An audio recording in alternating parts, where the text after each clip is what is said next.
Get it back up there, Emma. You got it?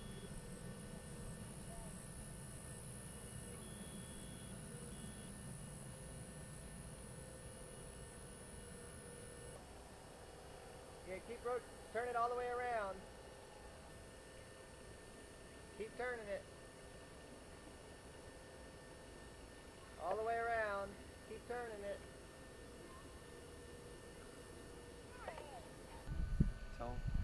Action. Okay. Well, we finally started actual construction on the house.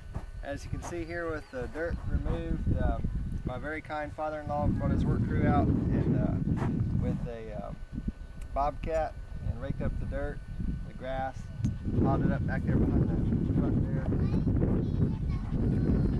The kids are playing in the pool, and I'm about to demonstrate what I did. First step of laying out the foundation is to set your measurements for the dimensions of your house, and I just use rocks to mark the corners, and once I did that, I started driving stakes for these whatever these are called, stays or something like that, but it's just 3 stakes at each corner, except for if you have to make an inside corner, you just do 2 stakes along each edge. Point to that 2 stakes there, and then point to the other 2. See if you can zoom in on the lines where they cross out in the middle there. Can you see them? Okay. For an inside corner, it's a little bit harder. You just mark the corner, and then you set your. You have to go all the way from the corner all the way across the whole thing to just out in the middle of wherever the corner is supposed to be. You run the line all the way across. You have to do that both ways to mark the position of the corner. Anyway, once you have your rocks to lay out approximately where the corners are, you just come off a few feet of where your corners are supposed to be and drive your stakes.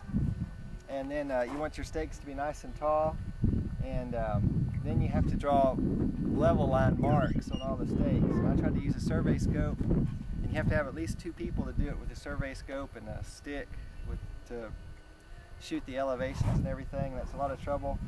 I had it all done and thought I was finished, and turned out I was in error by a few inches in places because my scope was out of calibration. So a much more simpler and reliable way of doing it is with a bucket of water and a long clear plastic tube such as this. You fill the bucket up with water. You pick one corner to be your reference corner, preferably the highest if you can visually tell which corner is higher. You make sure that the water level in the bucket's a little bit higher than your reference corner. You can use a regular level to set the first one and get it all leveled up, your first corner. Then you fill the bucket with water. You put the tube in there. I'm not going to do it because I already did it. You put the tube in there. I used a rock or something to hold the tube in there, or a clip or something. Then you have to suck on the tube, to suck the water into the tube like you're going to siphon it, and then keep it low. And then once you get the tube completely filled with water, you can come around, have all the extra tube just out on the ground. You can come around. You have to kind of hold the end up, because if you let it go below the level of the bucket, it'll start siphoning out. But anyway, you watch where you got the level of the water in the tube, and you match it up to your reference corner. And like I say, you start out with a little bit too much water, and then just splash it out of the bucket until it gets exactly on. Just remember that the water level is kind of slow about getting to its final level, so give it some time and be patient. But then you can just walk down to each corner from there. Like I say, you have to clip that tube in, and then you can just go to each of your stakes and hold it there, give it a second for the water level to rise and fall. Just match it up and take a pin and draw the line wherever the water line comes to its final resting place.